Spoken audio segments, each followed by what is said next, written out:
স্বৈরাচার ফিরে আসা ঠেকাতে সবাইকে একসাথে কাজ করার আহ্বান জানিয়েছেন বিএনপির ভারপ্রাপ্ত চেয়ারম্যান তারেক রহমান। সন্ধ্যায় রাজধানীর একটি হোটেলে 12 দলীয় জোট আয়োজিত ইফতার মাহফিলে তিনি এ আহ্বান জানান। তারেক বলেন, মতের পার্থক্য থাকলেও গণতন্ত্র রক্ষায় একসাথে বসে আলোচনার মাধ্যমে সৃষ্ট সমস্যার সমাধান করতে হবে। এ সময় তিনি বলেন, সংস্কার একটি চলমান প্রক্রিয়া। দুঃখজনকভাবে সংস্কার ও নির্বাচনকে মুখোমুখি করা হচ্ছে। ইউসুফ আলীর রিপোর্ট। পবিত্র রমজান উপলক্ষে রাজধানীর একটি হোটেলে ইফতার মাহফিলের আয়োজন করে 12 দলীয় জোট। লন্ডন থেকে ভার্চুয়ালি যুক্ত হয়ে বিএনপির ভারপ্রাপ্ত চেয়ারম্যান তারেক রহমান বলেন, পতিত সরকার জনরোষে পালিয়ে গেলেও দেশের বিরুদ্ধে ষড়যন্ত্র অব্যাহত রেখেছে। এমন কিছু আমরা বলবো না, এমন কিছু করা থেকে আমরা বিরত থাকার চেষ্টা করব, যাতে করে কোনোভাবেই স্বৈরাচার বা তার প্রেতাত্মারা আবার এদেশের মানুষের কাঁধে চেপে বসতে পারে। এই হোক আমাদের প্রত্যাশা, এই হোক আমাদের শপথ। তারেক রহমান বলেন, সংস্কার হচ্ছে এমন একটি চলমান প্রক্রিয়া, দেশের স্বার্থে যে কোনো সময় যে কোনো বিষয়ে সংস্কার করা যাবে। স্বৈরাচারের রক্তচক্ষু উপেক্ষা করে আমরা 2-2.5 বছর আগে সংস্কার প্রস্তাবনা দিয়েছিলাম।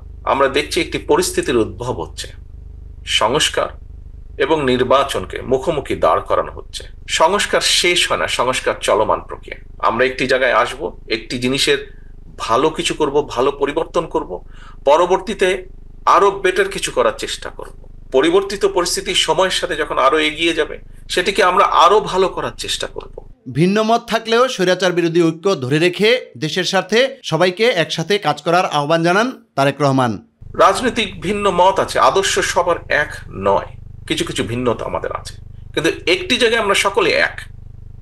বাংলাদেশ, বাংলাদেশের মানুষ, গণতন্ত্র, এখানে কিন্তু কোনো বিভেদ নেই। বেসিক বিষয়টিতে আমরা সকলে একত্রিত। আমাদের সর্বোচ্চ চেষ্টা থাকবে আগামী দিনে ঐক্যকে বজায় রেখে, ঐক্যকে ধরে রেখে এই দেশের মানুষের প্রত্যাশিত গণতন্ত্রকে আমরা প্রতিষ্ঠিত করব। ইউসুফ আলী, মাই টিভি, ঢাকা। জাতীয় ঐক্য ধরে রাখতে সকলের প্রতি আহ্বান জানিয়ে বিভিন্ন রাজনৈতিক দলের নেতারা বলেছেন, সামনের দিনে আওয়ামী লীগের নাম দিয়ে কোনো ফ্যাসিবাদী শক্তি যেন রাজনীতিতে ফিরতে না পারে। রাজধানীতে এক ইফতার মাহফিলে অংশ নিয়ে তারা এসব কথা বলেন। মোহাম্মদ ইলিয়াসের রিপোর্ট। রাজধানীর একটি হোটেলে ইফতার মাহফিলের আয়োজন করে 12 দলীয় জোট। অনুষ্ঠানে বিভিন্ন দলের নেতারা বলেন, দেশ ও জাতি আজ চরম সংকটে নিমজ্জিত। জুলাই আগস্টে যে ঐক্য গড়ে তোলা হয়েছিল তা ধরে রাখতে হবে। জুলাই আগস্টের ঐক্য আমাদের মধ্যে অটুট থাকবে, অক্ষুণ্ণ থাকবে এবং গণতন্ত্রের ঈপ্সিত লক্ষ্যে আমরা অবশ্যই উপনীত হব। ছাত্র জনতা, মেহনতি মানুষ, রাজনৈতিক দলগুলির পক্ষ থেকে এটাই হোক আমাদের প্রার্থনা। আমাদের যে আন্দোলনের মূল লক্ষ্য, সেই মূল লক্ষ্য ছিল জনগণের সরকার প্রতিষ্ঠা করা, জনগণের অধিকার ফিরিয়ে দেওয়া এবং জনগণকে জবাবদিহি সরকার প্রতিষ্ঠাকে তাদের মৌলিক অধিকার ফিরিয়ে দেব। কিন্তু সেইখানে কিন্তু আমরা এখনো পৌঁছতে পারিনি। বক্তারা বলেন, আওয়ামী লীগ অনুপ্রবেশ করলে গণতান্ত্রিক যে যাত্রা শুরু হয়েছে সেখানে বিঘ্ন ঘটাবে। যখন আপনার প্রশাসনের মধ্যে থেকে বলা হয় যে আমরা একটা সমঝোতার নির্বাচন করব, তখন এই সমস্ত সংস্কারের নাটক তো অচল হয়ে যাবে। সামনের দিনে আওয়ামী লীগের মার্কা, আওয়ামী লীগের মতাদর্শ এবং এই নাম নিয়ে আর কোনো ফেসিবাদী শক্তি যেন বাংলাদেশে রাজনীতি করতে না পারে, সে ব্যাপারে যে ধরনের বন্দোবস্ত এবং জনগণের পক্ষ থেকে যেসব দাবি রয়েছে সে দাবির পক্ষে কার্যকর ব্যবস্থা গ্রহণের জন্য আমরা অন্তর্বর্তীকালীন সরকারের কাছে আহ্বান জানাই। মোহাম্মদ ইলিয়াস, মাই টিভি, ঢাকা। সার্বিকভাবে অন্তর্বর্তী সরকারকে জবাবদিহিতা নিশ্চিত করতে হবে বলে মন্তব্য করেছেন বিএনপি মহাসচিব মির্জা ফখরুল ইসলাম আলমগীর। তিনি বলেন, কোনো গোষ্ঠীকে রাজনৈতিক ফায়দা দিতে গিয়ে সরকার যেন বিতর্কিত না হয়ে পড়ে। সকালে নয়াপল্টনে এক ব্রিফিংয়ে তিনি একথা বলেন। ফ্যাসিবাদ বিরোধী ঐক্য নষ্ট না করে দ্রুত নির্বাচন দেওয়ার দাবি জানান বিএনপি মহাসচিব। মাহবুব সৈকতের রিপোর্ট। জাতীয় স্থায়ী কমিটির বৈঠকে আলোচিত দলীয়, জাতীয় এবং আন্তর্জাতিক বিভিন্ন বিষয় তুলে ধরতে গুলশানে দলীয় চেয়ারপারসনের রাজনৈতিক কার্যালয়ে বিএনপি মহাসচিবের সংবাদ সম্মেলন। একটি নির্বাচিত সংসদই কেবল উপযুক্ত ফোরাম, রোববার জাতীয় ঐক্যমত কমিশনে বিএনপির প্রতিবেদন জমা দেওয়ার কথা জানিয়ে সংস্কার নিয়ে দলগুলোর কাছ থেকে মতামত চাওয়ার পদ্ধতির সমালোচনা করেন তিনি। যে বিষয়গুলো প্রস্তাব আকারে আসতে পারত তা প্রস্তাব না রেখে লিডিং কোশ্চেনের আকারে হ্যাঁ বা না উত্তর দিতে বলা হয়েছে।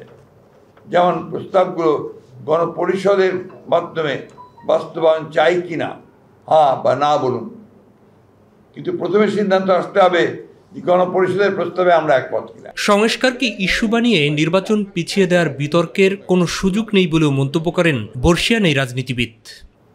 সংস্কার আগে নির্বাচন পরে কিংবা নির্বাচন আগে সংস্কার পরে এই ধরনের অনাবশ্যক বিতর্কের কোনো অবকাশ নেই। যেহেতু সংস্কার কি চলমান প্রক্রিয়া, সংস্কার ও নির্বাচন প্রক্রিয়া দুটোই একসাথে চলতে পারে। রাজনৈতিক দলগুলোর ঐক্যমতের ভিত্তিতে একটি চার্টার অফ রিফর্মস সংস্কার সনদ তৈরি হতেই পারে। নির্বাচিত সরকার পরবর্তীতে যা বাস্তবায়ন করবে। যে কোনো ধরনের বিতর্ক এড়িয়ে চলতে অন্তর্বর্তী সরকারকে পরামর্শ দেন এই নেতা। সুতরাং অন্তর্বর্তী সরকারকে সর্বোচ্চ নিরপেক্ষতার অবস্থান বজায় রাখতে হবে। কোনো মহলকে রাজনৈতিক ফায়দা হাসিলের এজেন্ডা যেন সরকারের কর্মপরিকল্পনার অংশ না হয় সেদিকে সজাগ দৃষ্টি রাখতে হবে। আগামীতে একটি শক্তিশালী রাজনৈতিক সরকার প্রতিষ্ঠার জন্য ফ্যাসিবাদ বিরোধী সকল শক্তিকে ঐক্যবদ্ধ থাকার উপরও জোর দেন মির্জা ফখরুল ইসলাম আলমগীর। বিদ্যমান ফ্যাসিবাদ বিরোধী জাতীয় ঐক্য এই দেশ এবং দেশের মানুষের মূল চালিকা শক্তি। এই ঐক্যকে অক্ষুণ্ণ রেখে এই দেশকে এগিয়ে নিয়ে যেতে হবে, এর কোনো বিকল্প নেই। মাহবুব সৈকত, মাই টিভি, ঢাকা। আওয়ামী লীগকে পুনর্বাসনের পরিকল্পনা হলে তা কঠোর হাতে দমন করা হবে বলে হুঁশিয়ারি দিয়েছেন জাতীয় নাগরিক পার্টি এনসিপির আহ্বায়ক নাহিদ ইসলাম। রাজধানীর একটি কনভেনশন সেন্টার লালবাগ থানা এনসিপি আয়োজিত ইফতার মাহফিলে একথা বলেন তিনি। এদিকে শাহবাগে প্রতিবাদ সমাবেশে এনসিপি সদস্য সচিব আক্তার হোসেন বলেছেন, শরীরে এক ফোঁটা রক্ত থাকতেও আওয়ামী লীগের রাজনীতি করতে দেয়া হবে না। একই সমাবেশে দলের দক্ষিণাঞ্চলের মুখ্য সংগঠক রাজনীতিতে অন্য কোনো স্থান থেকে হস্তক্ষেপ করার পরিণাম ভালো হবে না বলে হুঁশিয়ার করে দেন। বিস্তারিত শিমুল খানের রিপোর্টে। লালবাগ থানা এনসিপি আয়োজিত ইফতার মাহফিলে যোগ দিয়ে বক্তব্য রাখেন এনসিপি আহ্বায়ক নাহিদ ইসলাম। আওয়ামী লীগের পুনর্বাসন নিয়ে নানা ধরনের ষড়যন্ত্র এবং পরিকল্পনার কথা আমরা বিভিন্ন জায়গায় শুনতে পাচ্ছি। আওয়ামী লীগের পুনর্বাসন কোনো ধরনের পরিকল্পনা করলে তাকে কঠোর হস্তে দমন করা হবে। আওয়ামী লীগের রাজনীতি এবং নিবন্ধন বাতিলের দাবিতে রাজধানীর শাহবাগে জাতীয় জাদুঘরের সামনে বিক্ষোভ সমাবেশ ও মিছিল বের করে ঢাকা মহানগর জাতীয় নাগরিক পার্টি। এতে দলের সদস্য সচিব আক্তার হোসেন প্রয়োজনে বুকের রক্ত ঢেলে ফ্যাসিবাদকে ফেরানোর ঘোষণা দেন।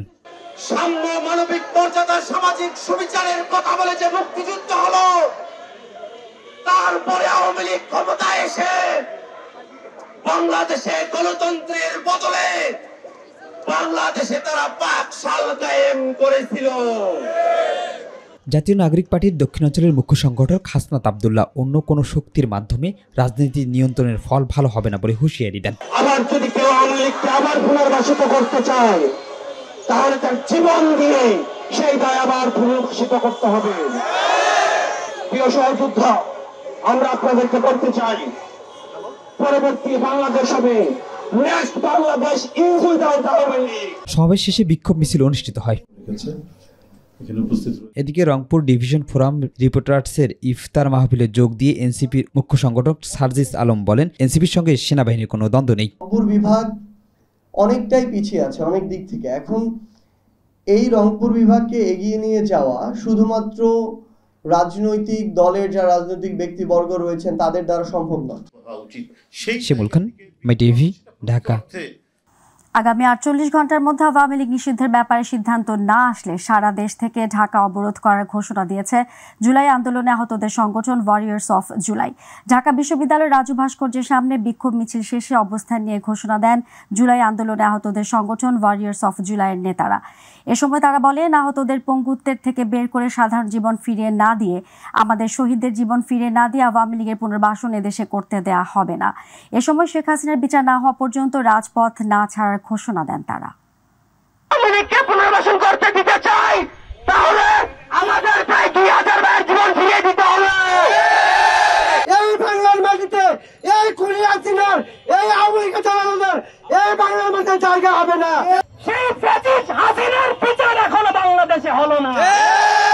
আমরা দেখতে পেলাম 24-এর পরে বিভিন্ন মহল আবার পুনর্বাসনের জন্য চেষ্টা করছে। বর্তমান যে সরকার ক্ষমতায় আছে, আমি তাকে বলতে চাই, আপনারা নতুন করে কোনো ষড়যন্ত্র করতে পারবেন না। যদি কোনো ষড়যন্ত্র করেন, আমরা সেই ষড়যন্ত্র রুখে দিতে বাধ্য হবই। আপনারা যদি আওয়ামী লীগের পক্ষে একটা কথা বলেন, বিগত সময়ে যারা কথাগুলো বলেছেন, তারা প্রকাশ্যে যদি আগামী 48 ঘন্টার ভিতরে মিডিয়াতে যদি ক্ষমা না চান, আমরা আপনাদেরকেও বিচারের কাঠগড়ায় দাঁড় করাবো। আওয়ামী লীগ নিষিদ্ধ ও গণহত্যার বিচারের দাবিতে অবস্থান ও গণস্বাক্ষর কর্মসূচি পালন করেছে গণ অধিকার পরিষদ। জাতীয় প্রেস ক্লাবে আয়োজিত কর্মসূচিতে দলটির নেতারা অবিলম্বে আওয়ামী লীগকে নিষিদ্ধের দাবি জানান। এ সময় দলটির মুখপাত্র ফারুক হাসান জানান, বর্তমান সরকার 5 বছর থাকলেও গণহত্যার বিচার করতে পারবে না। এদিকে দলটির সাধারণ সম্পাদক রাশেদ খান বলেন, গণহত্যার বিচারের আগে আওয়ামী লীগ রাজনীতি করতে পারবে না। আমরা দেখেছি এই সরকারের কতিপয় উপদেষ্টা আড়ালে আবডালে ইনিয়ে বিনিয়ে আওয়ামী লীগের রাজনীতি পুনর্বাসনের চেষ্টা অব্যাহত রেখেছিল। আমরা প্রতিবাদ করার পরে এ সকল উপদেষ্টারা এখন প্রকাশ্যে বলে না, তলে তলে আওয়ামী লীগের সাথে তারা সেই গোপন আতাত লিয়াজও অব্যাহত রেখেছে। আমরা হাসিনার সময় বলেছি, হাসিনা ক্ষমতায় থাকলে সুষ্ঠু নির্বাচন হবে না। এখনো বলতে চাই, এই দুজন ছাত্র উপদেষ্টা যদি সরকার থাকে, তাহলে বাংলাদেশে কোনো অবাধ সুষ্ঠু নিরপেক্ষ নির্বাচন হবে না। রাষ্ট্র সংস্কারের রাজনৈতিক দলগুলোর সঙ্গে আনুষ্ঠানিক সংলাপ করছে জাতীয় ঐক্যমত্য কমিশন। সকালে খেলাফত মজলিস ও লেবার পার্টির সঙ্গে সংলাপে বসে কমিশন। স্বাগত বক্তব্যে জাতীয় ঐক্যমত্য কমিশনের সহসভাপতি ও সংবিধান সংস্কার কমিশনের প্রধান আলী রিয়াজ বলেন, সংস্কার নিয়ে সব বিষয়ে সব পক্ষের মধ্যে ঐক্যমত্য নিয়ে আসতে এই আলোচনা যা জাতির এগিয়ে যাবার পথ খুলবে। আবু সাইদ অপুর রিপোর্ট। রাষ্ট্র সংস্কারে ও বিভিন্ন রাজনৈতিক দলের সাথে বৈঠকে নানান মতামত ও সুপারিশের ভিত্তিতে আলোচনা করতে গেল 5 মার্চ 38 দলকে চিঠি দিয়ে আমন্ত্রণ জানান জাতীয় ঐক্যমত কমিশন। আর এরই ধারাবাহিকতায় জামাতের পক্ষ থেকে 31 দফা সুপারিশ দেওয়ার পর এলডিপি, খেলাফত মজলিস, লেবার পার্টির সাথে রুদ্ধদ্বার বৈঠকে বসেন জাতীয় ঐক্যমত কমিশন। স্বাগত বক্তব্যে জাতীয় ঐক্যমত কমিশনের সহসভাপতি ও সংবিধান সংস্কার কমিশনের প্রধান আলী রিয়াজ বলেন, সংস্কার নিয়ে সব বিষয়ে সব পক্ষের মধ্যে ঐক্যমত নিয়ে আসতে এই আলোচনা। আপনারা আন্তরিকভাবে যেই মতামতগুলো জানিয়েছেন, সেই মতামতগুলোর ভিত্তিতেই আমরা আলোচনাটা শুরু করব এবং আমরা আশা করি যে আলোচনা শুধু আপনাদের সঙ্গে না, অন্যান্য রাজনৈতিক দলের সঙ্গে আলোচনা অব্যাহত থাকবে এবং তার মধ্য দিয়ে আমরা এক জায়গায় আসতে পারবো স্বল্পতম সময়ের মধ্য দিয়ে। বৈঠক শেষে সংবিধানে ইসলামের স্পষ্ট বিধান বিরোধী কোনো আইন করা যাবে না উল্লেখ করে বলেন, আওয়ামী লীগের বিচার না হওয়া পর্যন্ত তারা কোনো নির্বাচনে অংশগ্রহণের কোনো সুযোগ নেই বলে জানান খেলাফত মজলিসের ডক্টর আহমদ আব্দুল কাদের। ইসলামের স্পষ্ট বিধান বিরোধী আইন করা যাবে না, এটা আমরা বলছি সামাজিক ধর্মীয় স্টেবিলিটির কারণে একান্ত প্রয়োজন। আমরা বলছি ফেসিবাদ এবং তার দোসর যারা, আগামী নির্বাচনে তারা আসার সুযোগ নাই। পরে লেবার পার্টির চেয়ারম্যান ডক্টর মোস্তাফিজুর রহমান ইরান রাষ্ট্র সংস্কারের দিকক্ষ বিশিষ্ট পার্লামেন্ট, প্রাদেশিক শাসনহীনতা শৃঙ্খল থেকে বের হওয়া সহ বেশ কয়েকটি বিষয় তুলে ধরেন। ফ্যাসিবাদের দংশনের মধ্য দিয়ে ছাত্র জনতার যেই দীর্ঘ লড়াই সংগ্রামের মধ্য দিয়ে এই সরকার পতন হয়েছে, আওয়ামী লীগের পতন হয়েছে এবং ফ্যাসিবাদের প্রধান শেখ হাসিনা দেশ ছেড়ে পালিয়ে গিয়েছেন। আমরা দেখছি যে এই সরকারকে আবার পুনর্বাসনের জন্য বিভিন্ন জায়গা থেকে ইতিমধ্যে উদ্যোগ নেয়ার আমরা দৃষ্টান্ত দেখছি। জাতীয় ঐক্যমত কমিশনের সাথে গেল বৃহস্পতিবার থেকে রাজনৈতিক দলগুলোর বৈঠক শুরু হয়েছে। জামাত সহ 16টি রাজনৈতিক দল বেশ কিছু সংস্কার প্রস্তাবনা দিয়েছে, তার ভিত্তিতে চলছে আলোচনা। আগামীকাল বিএনপি ও জাতীয় নাগরিক পার্টি বৈঠকে বসবে জাতীয় ঐক্যমত কমিশনের সাথে। আবু সাইদ অপু, মাই টিভি, ঢাকা। গণমাধ্যমগুলো কালো টাকা আর দুর্নীতির মাধ্যমে রাজনৈতিক এজেন্ডা বাস্তবায়নের ক্ষেত্র হয়ে উঠেছিল বলে মন্তব্য করেছেন গণমাধ্যম সংস্কার কমিশন প্রধান কামাল আহমেদ। দুপুরে রাষ্ট্রীয় অতিথি ভবন যমুনায় প্রধান উপদেষ্টার কাছে কমিশনের সুপারিশ জমা দেওয়ার পর গণমাধ্যমকে তিনি এসব কথা জানান। বিস্তারিত মিফতা গালিবের রিপোর্টে। ছাত্র জনতার গণ অভ্যুত্থানের পর গত বছর 18 নভেম্বর গণমাধ্যম সংস্কার কমিশন গঠন করে সরকার। কমিশন গঠনের 4 মাস পর সারা দেশে 1400-র বেশি মতামত পর্যালোচনা করে শনিবার রাষ্ট্রীয় অতিথি ভবন যমুনা অন্তর্বর্তী সরকারের প্রধান উপদেষ্টা ডক্টর মোহাম্মদ ইউনূসের কাছে 20টি সুপারিশ সম্বলিত একটি প্রতিবেদন জমা দেয় কমিশনটি। গণমাধ্যম সংস্কার কমিশনের কাছ থেকে পাওয়া দ্রুত বাস্তবায়নযোগ্য প্রস্তাবগুলো কার্যকরে সরকার উদ্যোগ নেবে বলে জানিয়েছেন প্রধান উপদেষ্টা ডক্টর মোহাম্মদ ইউনূস। এদিকে বৈঠক শেষে ব্রিফিংয়ে কমিশন প্রধান জানান, গণমাধ্যমগুলো জনস্বার্থে না হয়ে কালো টাকা আর ক্ষমতাসীনদের রাজনৈতিক এজেন্ডা বাস্তবায়নের মাধ্যম হয়ে পড়ে। এই জন্য গণমাধ্যমগুলোকে পাবলিক লিমিটেড করার পাশাপাশি ওয়ান হাউস ওয়ান মিডিয়া করার প্রস্তাব কমিশনের। গণমাধ্যমে কালো টাকা ঢুকেছে, এই গণমাধ্যমে মালিকানার সমস্যাটা একটা বড় ধরনের সমস্যায় পরিণত হয়েছে।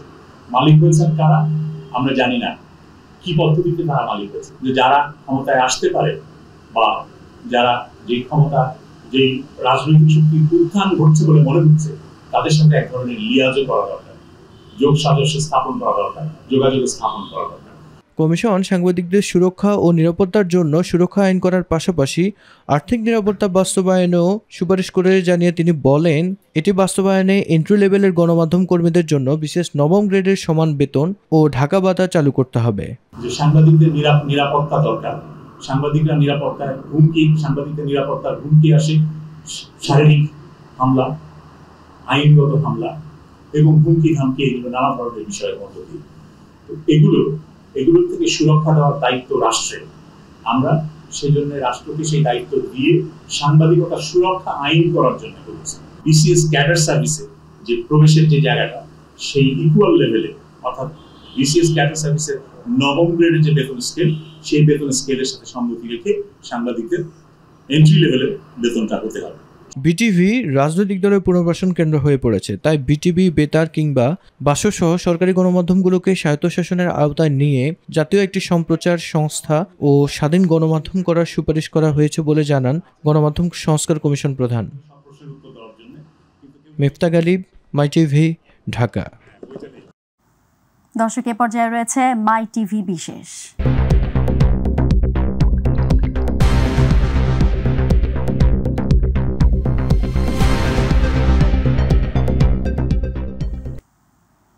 যানজট যেন রাজধানীবাসীর নিত্যসঙ্গী। প্রায় প্রতিদিনই যানজটে পড়ে নষ্ট হয় কর্মঘণ্টা।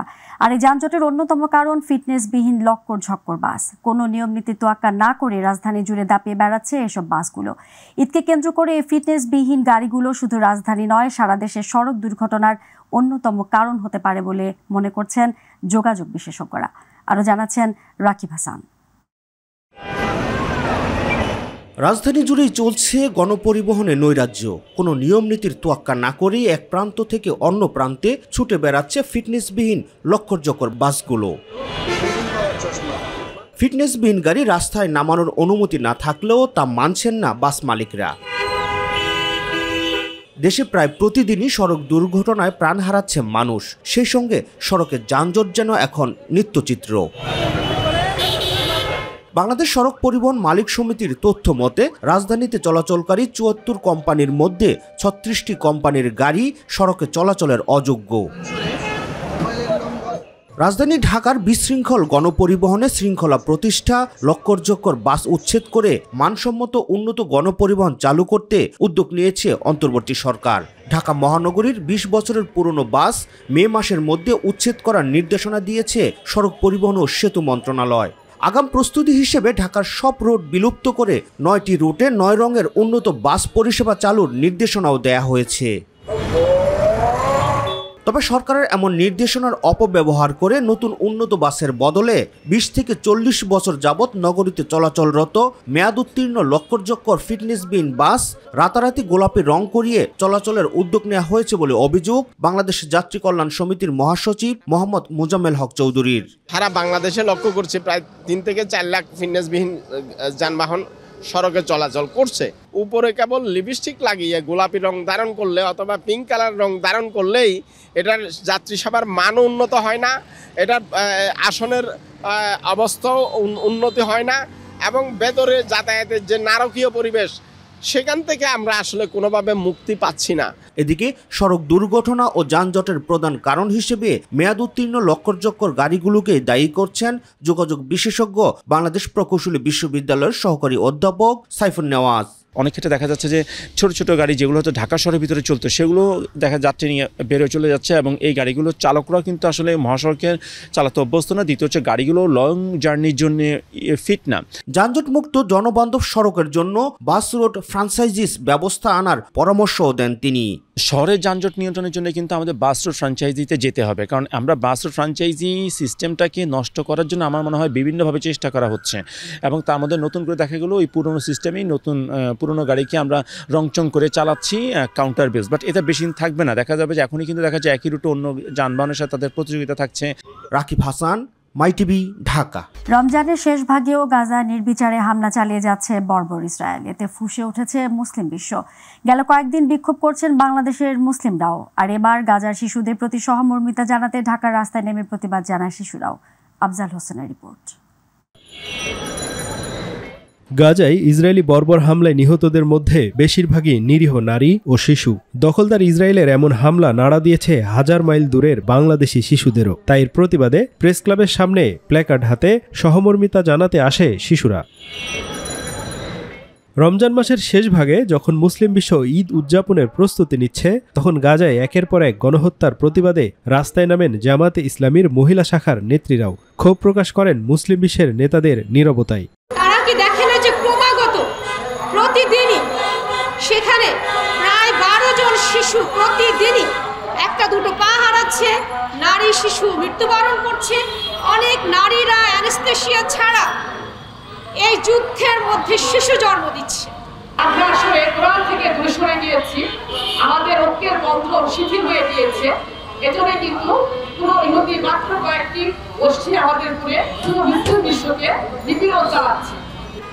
বিশ্ব মুসলিমের কাছে আমার প্রশ্ন, আমাদের বিবেক কি বন্ধ হয়ে গেছে? আমাদের বিবেক কি স্তব্ধ হয়ে আছে?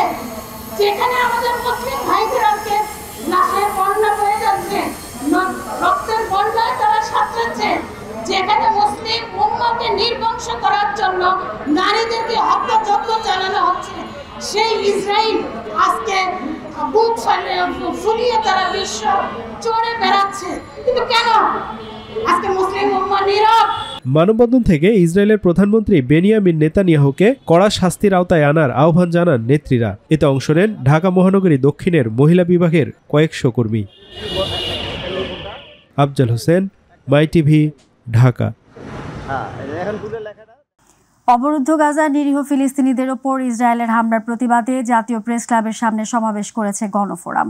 এতে উপস্থিত ছিলেন দলটির সাধারণ সম্পাদক অ্যাডভোকেট সুব্রত চৌধুরী। তিনি বলেন, সহিংসতা বন্ধে ইসরায়েলের ওপর অর্থনৈতিক অবরোধ আরোপ করতে হবে। এ সময় দলটির অন্যান্য নেতারাও ফিলিস্তিনের প্রতি সংহতি জানান।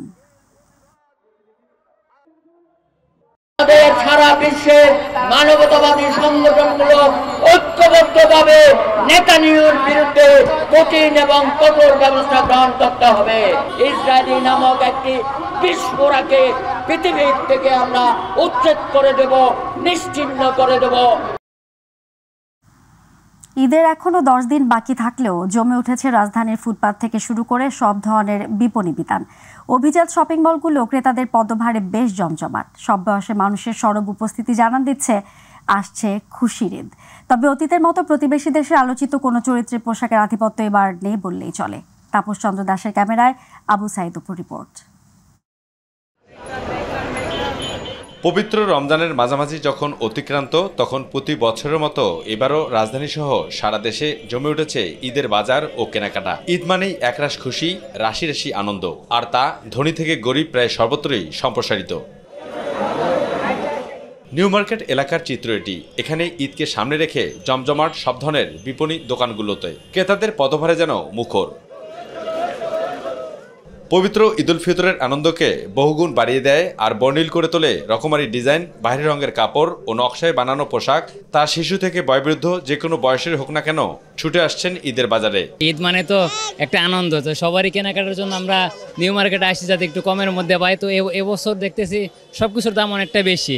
মেয়েদের তো শখই কেনাকাটা করা, তো কেনাকাটা করতে আসবে না, তো ঈদ বছরে একটা দিন তো সবাই কেনাকাটা করতে চায়। মূলত ঈদের কেনাকাটা করার জন্য আছি, আত্মীয় স্বজনের জন্য, পরিবারের জন্য, কিছু কেনাকাটার জন্য আসছে আর কি। ধনীদের জন্য স্বর্ণালঙ্কার পছন্দনীয় হলেও অপেক্ষাকৃত মধ্যবিত্ত, নিম্নবিত্ত ও দরিদ্রের জন্য ফুটপাতের গহনা ও কাচের চুড়ি পছন্দনীয়। আমার জন্য কিনতে আসছি, হাজবেন্ডের জন্য, বাচ্চার জন্য, তো এখন শুধু আমার জন্য কেনাকাটা করছি। বয়সের সাথে সাথে আমাদের বাচ্চাদের জন্য, পরিবারের জন্য আসলে শপিংটা প্রতি বছরে আসলে করি, এটাই আমাদের জন্য আনন্দ আর কি। দেখা যাচ্ছে বড় বড় মার্কেটে গেলে দুই একটা কালেকশন দেখতেছি, ভালো লাগতেছে না, কিন্তু প্রাইস বেশি। আর এখানে হচ্ছে প্রাইসও কম, প্লাস হচ্ছে আপনার কালেকশন বেশি। চোখ ধাঁধানো আলোকসজ্জার শপিং মল, মার্কেট ও ফুটপাতে শোভা পাচ্ছে নান্দনিক ডিজাইনের সব পোশাক। ইতিমধ্যে ক্রয় বিক্রয় শুরু হয়েছে। তবে অতীতের প্রতিবেশী কোনো দেশের মুভির সাথে মিল রেখে যেসব পোশাক ছেয়ে যেত বাজারে, সেই সব পোশাকের দাপট এবার না থাকায় দেশীয় পোশাকের দিকে ঝুঁকছেন ক্রেতারা বলে জানান ব্যবসায়ীরা। সবারই একটা আশা ভরসা আছে যে 10 দিন ইনশাল্লাহ একটা টার্গেট থাকে, টার্গেটটা যেন পূরণ হয়। এখন থেকে বেচে কিনা যে 10 দিন আছে, এই আমাদের খুচরার দোকানদার, এখন থেকে বেচে কিনা হবে। তো সামনে যে কদিন আছে আলহামদুলিল্লাহ আমরা আশা করি সামনের দিনগুলো আমাদের ভালো যাবে ইনশাল্লাহ। রমজানের রোজা শেষে আসছে খুশির ঈদ, আর তাই তো রাজধানীর বিপণী বিতান থেকে শুরু করে ফুটপাত এমন কোনো জায়গা নেই যেখানে নিম্নবিত্ত, মধ্যবিত্ত কিংবা উচ্চবিত্তরা কাপড় কেনাকাটা করতে ছুটে যাচ্ছেন না। তবে সকলের প্রত্যাশা একটাই, সাধ্যের মধ্যে থেকে কেনাকাটা করে পরিবার পরিজনের সাথে ঈদ আনন্দ উপভোগ করা। নিউ মার্কেট থেকে আবু সাইদ আপু, মাই টিভি, ঢাকা।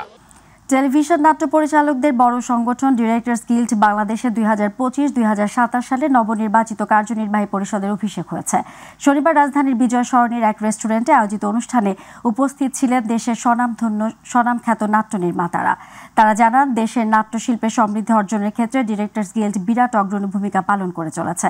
আর সেই ধারাবাহিকতা ভবিষ্যতেও তারা অব্যাহত রাখবে বলে আশাবাদ ব্যক্ত করেন বরেণ্য অভিনেতা আবুল হায়াত।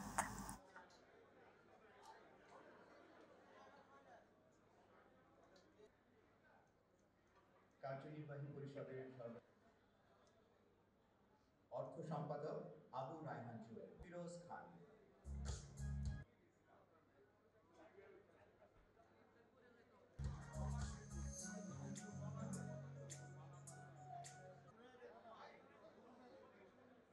কাজ করব যে কাজগুলো এবং আগামী 2 বছর আপনাদের সুন্দর। দর্শকের পর্যায়ে জানাবো প্রবাস সংবাদ। বাংলাদেশ প্রেস ক্লাব কুয়েতের উদ্যোগে প্রবাসীদের অধিকার আদায়, প্রবাসী সংবাদকর্মীদের করণীয় শীর্ষক আলোচনা সভা, ইফতার মাহফিল অনুষ্ঠিত হয়েছে। প্রতিনিধি আল আমিন রানা জানান, কুয়েত সিটির একটি হোটেলে প্রেস ক্লাবের সভাপতি মঈনুদ্দিন সরকার সুমনের সভাপতিত্বে সাধারণ সম্পাদক আ.হ. জুবেদের পরিচালনায় সাংবাদিক নেতারা বলেন, প্রবাসীরা দেশের অর্থনীতিকে চাঙ্গা রাখছেন অগ্রণী ভূমিকা। তাই প্রবাসী শ্রমিকদের ন্যায্য অধিকার প্রতিষ্ঠার জন্য কর্তৃপক্ষের মনোযোগ আকর্ষণ করেন কুয়েত বাংলাদেশ প্রেস ক্লাবের সাংবাদিক নেতৃবৃন্দ। সভায় অন্যান্যদের মধ্যে উপস্থিত ছিলেন বাংলাদেশ প্রেস ক্লাব কুয়েতের সিনিয়র সহসভাপতি আল আমিন রানা, যুগ্ম সম্পাদক মোহাম্মদ হেফজু, সাংগঠনিক সম্পাদক সাদেক রিপন, মোহাম্মদ সেলিম হাওলাদার সহ বাংলাদেশের জাতীয় মিডিয়ার কুয়েত প্রতিনিধিগণ। সৌদি আরবের মক্কার স্বনামধন্য প্রতিষ্ঠান সুইস আল খলিল কোম্পানি লিমিটেডের ইফতার ও দোয়া মাহফিল অনুষ্ঠিত হয়েছে। মক্কা প্রতিনিধি এম সাইফুল ইসলাম জানান, কোম্পানির চেয়ারম্যান জাহাঙ্গীর আলমের আয়োজনে ইফতার ও দোয়া মাহফিলে প্রধান অতিথি হিসেবে উপস্থিত ছিলেন পবিত্র ওমরা পালনে আসা কক্সবাজারের ট্যুরিস্ট পুলিশের অতিরিক্ত ডিআইজি আপেল মাহমুদ। বিশেষ অতিথি ছিলেন বড় মহেশখালী ইউপি চেয়ারম্যান এনায়েতুল্লাহ বাবুল, চকরিয়া প্রবাসী ইউনিয়নের মক্কা মহানগর সাধারণ সম্পাদক আনোয়ারুল হক, সুইস আল খলিলের সহকারী ডাইরেক্টর কাউসার উদ্দিন কায়সার ও রুকনুজ্জামান। এ সময় প্রধান অতিথি পুলিশের অতিরিক্ত ডিআইজি আপেল মাহমুদ বলেন, দেশকে রক্ষার স্বার্থে সকল আইন শৃঙ্খলা রক্ষাকারী বাহিনীকে দলমত নির্বিশেষে সকলের সহযোগিতা করতে হবে। পর্যটন নগরী কক্সবাজার সহ দেশের পর্যটন শহরগুলোতে ট্যুরিস্ট পুলিশ গুরুত্বপূর্ণ দায়িত্ব পালনের ফলে চুরি, ছিনতাই, চাঁদাবাজি ও অনৈতিক কর্মকাণ্ড বন্ধ হয়েছে। পবিত্র ঈদ উল ফিতরের ছুটিতে নিরাপদ পর্যটন নগরী কক্সবাজারকে পর্যটকদের নিরাপত্তায় ট্যুরিস্ট পুলিশের আরও টহল টিম জোরদার করা হবে। ইফতার ও দোয়া মাহফিল শেষে দেশ ও জাতির মঙ্গল কামনায় খুরুশ কুল প্রবাসী কল্যাণ সমিতির প্রতিষ্ঠাতা হাফেজ নুরুল আফসার নুরি মোনাজাত পরিচালনা করেন।